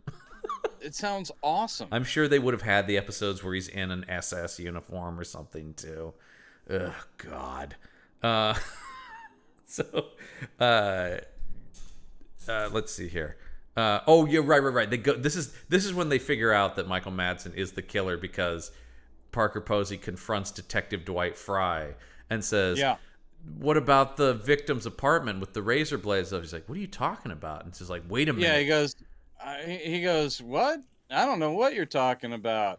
Which is the big reveal where because Madsen had told her about that, and so if he hadn't been there with his partner, then that Madsen said that they had been to that place, and then she got confirmation in a roundabout way from Fry that that he had never been there, which means how would Harker know unless he was a Helios thing? Oh my god. Oh my god, now we're gonna have to take down former coworker. and apparently, and then we get this scene is very intercut. 7-ish This scene, yeah, they're intercutting this with this woman coming home, and Michael Madsen. I mean, I know they talk about like, well, he seemed nice. It's like, does he? Number one, this is the creepiest apartment ever, and Michael Madsen doesn't have to do much to be like, hey, how's it going? She's like, I don't know. He seemed like a nice enough guy to me. Did he? Yeah. It would have been nice to have established earlier him being friendly or something. Because I did think, it's only in retrospect that you're like, why would you go into his apartment? And then later she tells the police, oh, well, he had been nice to me before. God, this movie does so much off screen. It's infuriating. Yeah. And so, yeah, he goes, you locked out of your apartment, little girl. He doesn't say that, but he might as well. And he's just like, come on in. And she's like, oh, but she knows him. Yeah. But so we don't know that. Like, that's the thing. Yeah. Yeah, that's the thing. At this point, we don't. Yeah, so he goes in. Yeah, and then, why don't you come on in? And she goes on in. Yeah, she goes on in, and you're like, oh, no, girl. Don't you do it. Exactly. You talk back to these shows a lot, don't you, when we're doing the movies? You talk back to them. Don't you do it. No, I wasn't. Don't you do it? I wasn't nearly engaged enough to be shouting, "Don't you do it!" in this. Eventually, he ends up. He ties her to a toilet. Handcuffing her to a toilet. Yeah, and of course, because it's this rundown apartment, it's just like the grossest toilet. It's not even in a bathroom. It's just like a toilet in the center of a room. It's horrifying, of course. And then he uses scissors to cut her shirt off from behind, and then he starts drawing on her back like a surgeon, where he's going to be cutting. So I mean, this is a little disturbing. I did think it was really bad of the show or of the movie for him to turn to the camera and go, because I'm the surgeon. Yeah. Did you get that when I was in that creepy scene where I was in the bathtub on the phone? Did we talk about that he was in the bathtub? We talked about the scene that he had a rubber duck and a handgun. Yep. He had a rubber duck floating. The handgun up out of the water. Now, look, I'm not a gun guy. Yeah. But I think water and guns aren't supposed to be good. Generally, no, and especially like he's got like an older revolver. That really would be. Yeah. Today's modern guns are made. Certainly if you're working in a spec ops team or something like that with an aquatic incursion. Sure, exactly. There you'd be designing your guns to handle that. But yes. Yeah. Today's Navy So he SEALs. just pulls it up out of the water and you're like, okay, also, he's playing with why does he have the gun? Like he hasn't been using a gun. No. They're just like, see, he's a killer, so gun. Yeah, but maybe it was also supposed to be like, in case the voice didn't give it away, he's also a cop. With a gun. But I also I love the idea of, I have so many questions. The most interesting thing about this, is this new race that spawned from Frankenstein. And it makes me ask questions like, well, how'd this guy get a job with the police? And apparently was there for a long time because he like outranks Posey and Goldberg, certainly. No, that's what I'm saying is they have been, and the priest is, I mean, he's not elderly, but he's an old dude. But he's an established member of the community. These people are hiding in plain sight in a certain way, and you're like, how does that work? And then you also got to wonder, why is Harker just, like, within this year gone off the deep end and cutting people up? Yeah. If he's been a long-standing police officer in New Orleans. Well, because he's like, I'm taking organs. Because the next thing we get is he's got the girl handcuffed and he's about to perform surgery. We go to Goldberg and Posey, who have rolled up on the place. Parker Posey's pulling out a shotgun from the back of her car, and Adam Goldberg is doing what we're doing. We're just going like, wait, this guy's like a decorated police officer for decades, and now you're telling me he's the... It doesn't make any sense. Luckily, I'm so in love with you that I'll go along with this. Like, they get a lot of mileage out of it because he has a huge crush on her. He's like, I guess we'll go shoot our... Because she's literally talking about... I don't know if I believe you, because when she grabs the shotgun, he's like, what? That's a lot of firepower for this. And she's like, this thing's a fucking monster, man. It's not going to go down easy. I got to blast this thing apart with a shotgun. And he's just like, yeah, cool, man. I'll back you up. That's nuts. No backup or anything. No investigation. We're just going to go upstairs and cap Michael Madsen. I mean, they also they find a crime scene in progress. They do, but they don't know that initially. That's not what leads them into the apartment. Yeah, they do. Yes, certainly once they actually find this girl chained up, And then you get, oh boy. Oh, good. Now I don't feel so bad about You know what? Hey, go nuts. Go blow them away. That's great. No, instead we're going to get, oh boy, this thing, either due to budget or incompetence and probably a mixture of both.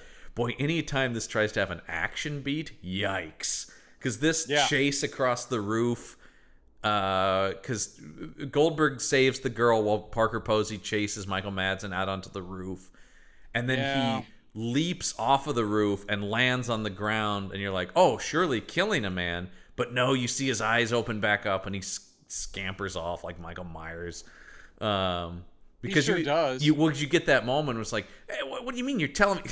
Poor Adam Goldberg. I'm now realizing as we're doing this, every scene he has in this is going like, hold on, are you telling me that this is? He's definitely the Scully here, right? About like you're trying to tell me that this is the case. He's also trying to lay it out for the audience. It's a thankless job when you're that guy. It really is. And I mean, and their instinct to cast like a very personable actor in that part is usually the right thing, because like this guy is going to be the guy speaking for the audience, who gets somebody who's entertaining and has some humor. Except for you definitely, not only is the script bad, you have a director who has, based on everything I've seen of his, and I've weirdly seen like most of his movies, you're a huge fan. No, I've disliked every film I've seen of his. Wait, it's so weird. You are the guy in charge of his Facebook fan page. Why are you lying? I think actually probably his best movie probably is that weak Conan the Barbarian movie, which isn't even very good, but it's probably the best thing he's made. Based on the ones you've told me, that is probably the best, and it isn't great. No, exactly. He's just, but I was just gonna say, certainly a guy, not only do you have bad material, but also a director who I don't think is thinking about how to get good comic timing out of Adam Goldberg, and it's just like, no, that was fine. So moving on. So yeah, that's what I'm saying. Like the instinct is there to be like, oh yeah, give the funny guy a lot of the exposition, but also he's not that funny in this. No. Even though he's normally very funny. There's that one bit where there's some weak stuff, like when they interview the librarian lady who found the corpse in the library, and the whole thing is just supposed to be she has been throwing up and trauma, and then he just goes, yeah, it's just this guy who comes around, just yanks people's hearts and livers out. You see this all the time. And that the whole idea is like he's being callously gross, and that causes her to throw up again. And that's comedy gold. That's the kind of stuff I'm talking about, where it's like you can feel an actor with comedic impulses like him going like, Jesus, I'm looking to pull anything out of this script, anything to give some life, and it's just not there. It's really just not there. No. So he's still out there, and I think is this one. He jumps off the roof. Oh yeah, that's right. He goes, "What do you mean? They're out there going, he landed here? That's impossible." And then, in a desperate move, Michael Madsen just tries to run them down with his car. Yeah.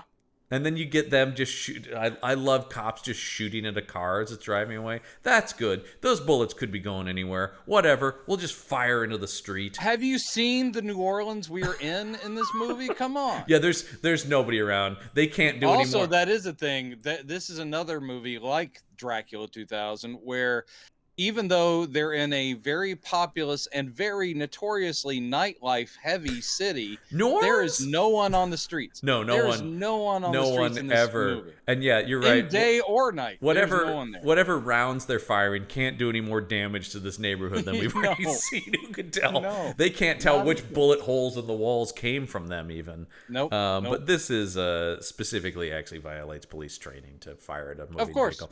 Because it's super dangerous. But we're dealing with monsters, man. So whatever. You do what you got to do. Meanwhile, I do love when they call the psychiatrist woman. She goes, I was always kind of suspicious of Michael Madsen. He was supposed to come see me, and he never did. And thank God, Adam Goldberg does go, what? Most cops are pretty suspicious about ordered psychiatry. He goes, I'm not really sure you need to be blaming yourself for like not catching a serial killer because he didn't show up for an appointment. Yeah, that was okay. but also, that's okay. But also, then why even bring that up? Right, exactly. So they question the victim, who does basically the woman who they saved is just there to go like, I don't know, he seemed nice. That explains my actions earlier in the movie. Yeah. Great writing, you guys. Great writing in this. And yeah, this had to be, like we talked about, this guy is clearly a good writer. Based on all the other things he's worked on, John Chabon. I'm not sure good, but let's go with competent and professional. Well, but like he was on the writing staff of the X-Files for a long time he was too. on writing staff. Yeah, but he was on the writing staff of. Look at the shows he's written for: X-Files, Breaking Bad. Sure. Say what you will about Supernatural, but like competent. Torchwood he wrote for. Ozark. I mean, I'm just saying, like, he's clearly been involved in good stuff. Then he got better. Well, he came from X-Files, though. What I'm saying is, I just think this is a thing where they just needed this churned out. I don't know that this is a case of him being a bad writer as much as it is, like, I doubt he got a lot of chances to like, revise and do multiple drafts on this thing. Plus, we're talking about the material he's adapting, which it actually sounds like he cut out some of the stupidest shit. Sure. Yeah. So I'm just saying, like, John Chabon clearly has some skill as a writer. You're so very nice. You're like the nice. He man. also, I know this. I would point to this as being an example of him being a good writer, but we would probably disagree. He also was on the writing staff of Star Trek Enterprise. And I love Star Trek Enterprise. So, anyway, moving on. So they find his secret room, which I love the fake out of like, oh no, what's going to be in this refrigerator? And it's like, oh, it's pickles. Oh, wait, this other refrigerator has the organs in it, though. Yeah. Oh, yeah. This thing keeps trying to give you, like, if we can't be interesting or whatever, it's like, we're going to push the limits of grossness for a TV movie. Yeah, they really do. They do. This is cable, so they're a little bit more. We're on USA. I did like this came up because you watched this on Amazon like I did. And when it came up with like a recommended 18+, and they were like for bloody violence and nudity. And I'm like, I guess once again, by cable standards, if you count nudity as like the basic white milky body of the creation as being nude, is that there is the sex scene, which again, not full nudity, but I was sitting there going like, yeah, for broadcast TV that's fairly intense. And then it's USA, right? She did a thing where she sits up and wraps around him, where you see a lot more than you would normally, but it's not like full nudity. But it's once again, it's the one step beyond network to basic cable, right? So this is like, exactly. This is USA, we're edgy, baby. Yeah, they showed about as much as you would have seen on NYPD Blue. And I was missing that Franz ass in there. That's all I'm saying. Oh man, I could have used some more of that Franz ass. So yeah, they go there. Did we talk about the fact that he kills one of his wives so he can make a better wife? That's the thing here. Oh, yeah, that was the whole thing where she kept saying, go ahead and get rid of me because I'm not perfect, and that's his whole thing is perfection. So he does. And he goes, your sacrifice will lead to a better thing. Yeah. And it's a weird murder, drowning in goop, and then rising because up out of the goop. It's her again. When we cut back to him, when we cut back to him later, she's doing this ballet routine. He's like, good, but not perfect, Yeah. And then that's the whole thing is every time we see him, he goes, I only want what is perfect. And this is definitely seeding something I imagine that would have been part of the show that's from the books, which is her being like, I seem to never be perfect. And the whole thing in the books is, no, he's purposely making her not to be perfect so he has a reason to kill her, which is so stupid. And just like, where it's just like, okay, so that's just evil for evil's sake, which I hate. Yeah. Unless you're dealing in like the pulpiest of pulp. But it's like, I don't follow that logic. Like, it's just, as a villain, that there's no psychology behind that. You're just like, oh, isn't that twisted? That's to borrow a phrase from. To just walk away with it, going, "Damn." To borrow a phrase from the guys over at Blank Check, it's twisted. This whole movie has that vibe, right? And a lot of it's trying so hard. Stuff in general has that. It's like, ooh, it's the story you know, but now it's twisted. Yeah, this is literally just them doing the, man, did you dig that Fincher stuff? Because here it is. We've just attached that style onto Frankenstein. But as we've talked about, it's even the Fincher thing is like grimdark. It's grimdark, but it's even the thing I like about when it's like we attach that Fincher style, but specifically Fincher's 7. Like, as we've talked about, even Fincher, like when he did Girl with the Dragon Tattoo, that has this very stark white snow. It's a totally different thing. It's like they just latched on to the one thing that Fincher did once. Because I don't see a lot of Curious Case of Benjamin Button in here. Although there's more than you'd think. No. What? Yeah, no. So Madsen, having escaped, has now gone to seek refuge with the priest. And this is where, very late in the game, we are introducing that he has a being growing inside of him. Well, except for he did mention it earlier, but we didn't know he was being literal. Yeah, no, he's literally, there's literally a thing, an organism of some sort moving around inside of him. Because he shows that to the priest, and the priest is like, you have to go see Helios. That is not normal. That's not normal, man. That shouldn't be. I know we are abominations anyway, but like, you're taking it to another level, man. Yeah. You did this, and he's like, poor Michael Madsen. I mean, once again, as much as you can do with this material, and I'm sure he was paid as reasonably as a cable TV movie can pay you, but I actually think Michael Madsen gave this performance a lot of heart. A lot of heart. Well, we'll talk about that later when we get the monster searching around the crime scene.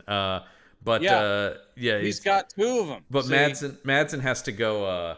He's like, no, this is mine. It belongs to me. And I'm like, I'm sorry. Are we trying to seed in like a right to bodily autonomy thing in here too? Yes. And you're like, well, this is neither the time nor the place, my friend. I think Michael Madsen would have been a loving and supportive mother had he been allowed to give birth to this. If he had been at this point, like, I just care about my baby. Yeah. I would have loved that. This is what it's about for me. Not without my child. Not without my child, damn it. By the way, Michael Madsen also in a James Bond movie. People forget that. That's right. Yeah, he's in Die Another Day. So now they both go see, both Posey and Goldberg meet the monster, much like we meet the monsters every week. Yeah, every week. Well, that's what we're doing right now. And they take him back to the apartment. Once again, they get a lot of mileage out of these. Like we said, for all I know, it's the same apartment set. The Michael Madsen apartment and the apartment. It's got to be. Who could tell? Who could tell? And Adam Goldberg, of course, because he's got to be the dismissive guy who doesn't believe in his stuff. Is like, I don't know. The police searched his place top to bottom. But what are you going to find that they didn't? And the timing of this, he just punches through a wall, the creature, and pulls out this tin, and it's like, yeah, that. And of course, inside of it, oh God, it's a heart. Oh my God, I didn't see that coming. I didn't. It's a heart. And I think this is as close as they get to the thing from the Koontz novels about, like, he's trying to understand what makes a human heart and why are we different. And apparently, I will give John Chabon this credit. At least he doesn't use happiness gland, which is the wording of the books. He's trying to find the happiness gland. Happiness Gland would be a cool band name. Oh, sure, yeah. So Victor Helios apparently has... did the priest call him and tell him? Somehow he ends up at the church because he knows that that Madsen's there. And I guess because he hid him, he stabs the priest and kills him. Is that the idea, that like because he didn't follow his orders exactly, he has to die now? Because I guess that's the... I don't know. Once again, it just feels like we just need him to do an evil thing, so have him stab this priest. That is exactly how that feels. Yeah. Yeah. Yeah. So then I don't understand why Michael Madsen's character does what he does next, which is he goes and kidnaps the police psychiatrist woman. Yeah, What is his logic there? I don't think there is. I think one of the things just to set up a climax. Well, yes, but they're also trying to suggest over the course of the movie, even though we aren't with Michael Madsen enough, but I think what they are literally doing is trying to show a progression of kind of insanity. So he's not making much more sense as he goes. He's getting less except for, and as less we've talked stable. about, that I don't follow the psychological logic of being a police officer for 20 plus years and then going insane in a matter of minutes based on nothing. There was no like stressor to bust out some profiling terms there. No, it doesn't make any sense. I keep forgetting that you were a profiler for it the FBI? Yeah. I was with the behavioral science unit there. Exactly. Trained under Jack Crawford. You were a mind hunter. I was a mind hunter. No, I've just seen a lot of Criminal Minds. A lot of it. There you go. An insane amount of it. All of it, in fact. He kidnaps her. I don't really know what his end game with this is.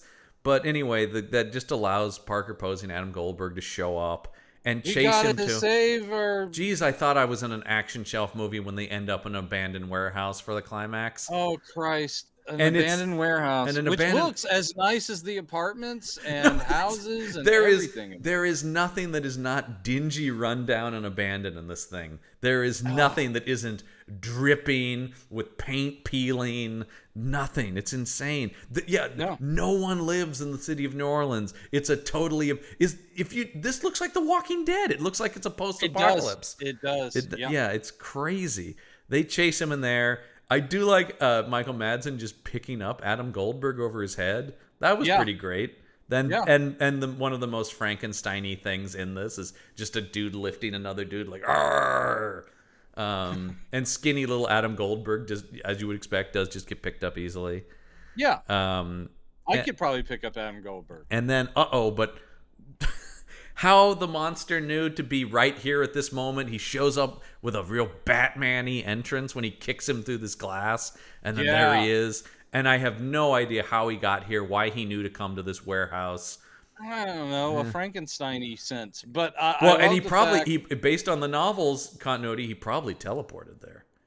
Yes, he probably did. That was the funniest thing I found in there is the teleport, is that he could teleport in the books. Yeah. Why? That I can't get over. Because he's connected to the lightning. There's some shit in the books about that. And at some point, does he also show up in a cape? He's got like a skin-tight outfit. And I feel like that's probably where the show would have eventually gotten to, right? Like, it would have got to superhero Frankenstein. By the way, you seen the Dell Comics versions of Dracula, Frankenstein, and the Wolfman from the 60s? I've seen them. I've never read them or anything, but I have definitely seen the imagery of them. Frankenstein's creature becomes like a force for good, superhero type. With the green he's head. Usually the one that happens with. Dracula is it's Dracula's mostly human grandson or great grandson becomes a crime fighter, has a full-on Batman knockoff outfit. It is horrible stuff. Oh God, I'm looking at it again. That Frankenstein outfit is very silly looking. Oh God, no, yeah, no, I'm sorry, you're right. The Dracula one though, it's very phantom-y. It's purple, but then it's got the cow, like the bat ears, like a Batman. Got a bat ear cowl, and he has a female sidekick, also his love interest, named Fleeta. Dracula and Fleeta. I would say I think the werewolf got the best of it. He's just in like an all black suit. Well, the thing about the werewolf is he's not a werewolf. Right, he's got the wolf with him. No. Well, then the what I'm looking at is it's him punching a guy all in black, and then he's got a wolf next to him. He may have a wolf, but like the whole thing with him is he's just a secret agent, and it's like code name werewolf. Oh well, apparently he also has like an actual wolf. Yeah, according to this, at least according to this cover, he's got a. Here you go. After he was in an experiment, after crashing his experimental aircraft, Major Wily Wolf develops amnesia and goes feral, living with a group of wolves after saving one he names Thor, who from then on becomes his constant companion. He was already named Wolf, though. Oh, old Oh comics are my so. god. But you know what? Oh That my sounds god. way more fun than what I watched last night. So, Oh, sure, fun. yeah, Yeah. yeah, yeah, yeah, yeah. Because this is just not fun. Once again, that's my biggest thing. Is like, I will always take silly and fun over grim, serious, and boring. Certainly, right? Like, Yeah, yeah, this one absolutely. just isn't fun. It's not goofy or anything. It's so serious. It's taking itself so seriously. Oh. So they fight. The two monsters fight. Madsen ends up going over a railing and, of course, is impaled on rebar. Yeah, but he's not quite done because what's going on with his gut? Yeah, something explodes out of him, alien style. Because when they go down there and find his body, they're like, "Hey, what happened? Something got out of here, man. Something came out of him." Yeah. And then there's a phone call, a mysterious phone call to Helios, going, "Yes, yes, I understand." Yeah. And we see that his wife overhears this, is like, I wonder what that's about. Because yes, I was gonna say spoiler. In the books, she ends up being his undoing and turns against him. Oh no. And spoiler, becomes the mother to what is born of Michael Madsen's character. And this, Wait. But it was already born. So, oh, I'm sorry, she becomes the mother figure, right? Like, I got you. yeah. All right. The by the way, the character's name is Jocko in the books. Jocko. Originating as a tumor growing from and later bursting out of Harker, the physically hideous troll is metamorphosed. Is that right? Metamorphosed? Yeah. Into a form free from Helios's control. So that's the thing, is he's got the powers of it, but he wasn't made by Helios, so Helios can't control what is created here. This gets dumber though. This gets dumber. They form a mother and son relationship, Erica, and chooses the name Jocko for himself. Has a scary smile, talks like a small child. In later books, the character becomes an expert computer hacker. Oh Christ, man. And the series ends with Jocko becoming the host of a popular children's television show called Jumpin' with Jocko. Okay. All right. Dean Koontz should never have... I can't believe he wrote any books after this, because that should have been the end of his career. That right there, that should have been it for him. You know what I kind of think? I kind of think that Dean Koontz, for many years, has gotten to the same point as a Patterson, only he doesn't credit his ghostwriters. I have a feeling that some of the things that have Dean Koontz on the cover, other than him glossing over, Oh, you think he's like in an the James outline. Patterson? Yeah.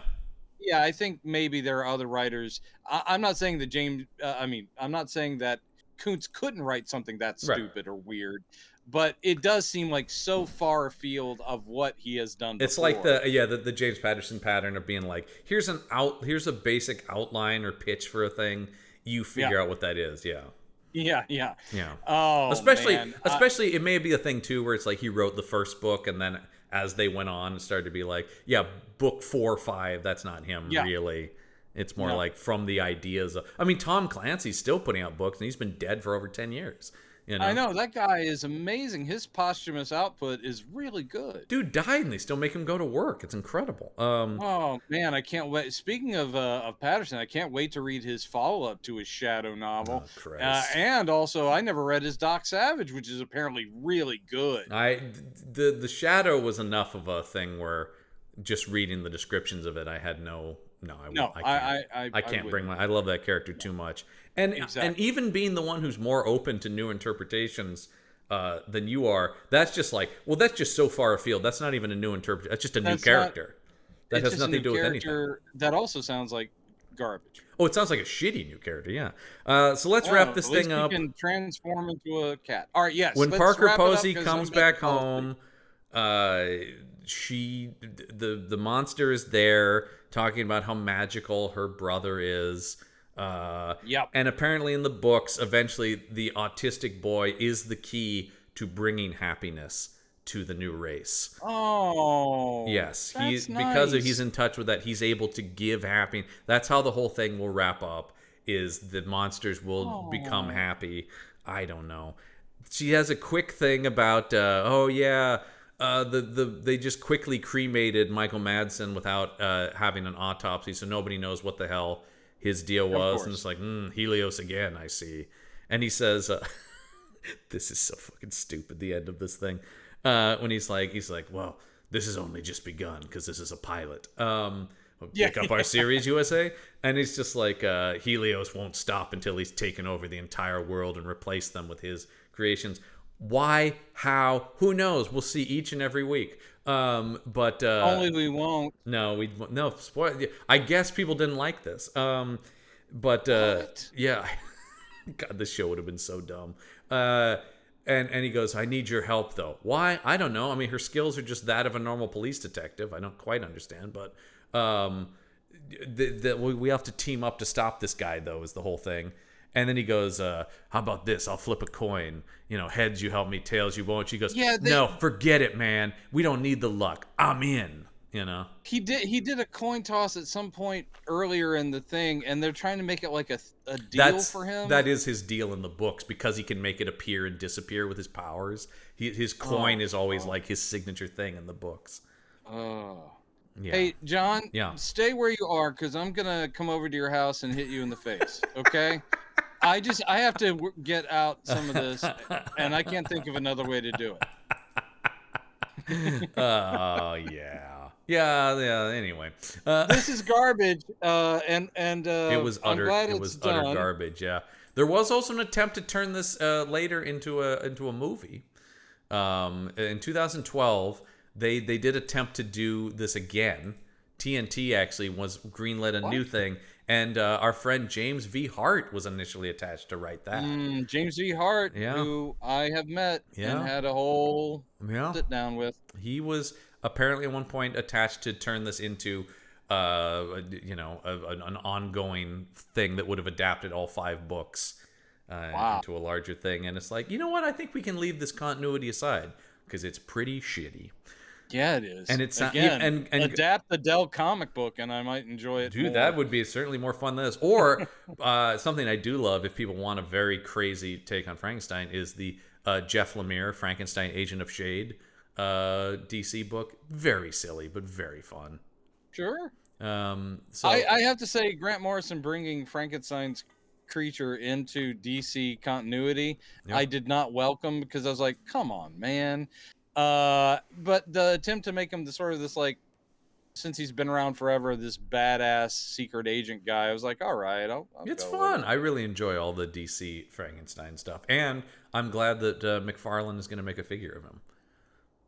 Oh, very nice. Yeah. Well, this was crap. So what's next? Well, next week is somehow crappier, because we may have already recorded it, and that is we're going to space, Brendan. We saw What If Frankenstein Modern Day. So what if Dracula in the future? That's right. It's Dracula 3000. To our listeners, we're sorry. Get ready. I don't want to spoil too much of that, but punch. This is not fun. Because we have Mike Gergoni with us due to the availability of him. We might have once again. We don't normally record out of order, but in this case we did. We did this one out of order. I will just say, get ready, because it's a doozy. If you thought this was bad, the Dracula 3000 is, oh man. I stand Casper Van Dien, so I love Dracula. Casper Van Dien is my Van Helsing. Let's come on. He really is. Captain Van Helsing investigating the USS Demeter. When is Mego gonna put out their action figure series of Captain Van Helsing of Dracula 3000? Yeah, come on, man! I need Sexbot and all the stuff. I need a Tiny Lister in Mego form. All right, well that is terrible. Sorry, everybody. Sorry, but enjoy us not enjoying it. Yeah, that'll be next week on the show. But that is going to do it for this week's episode of Campbell and Jones Meet the Monsters. I'm John Campbell. I'm Brendan Jones. And remember, there are such things as monsters.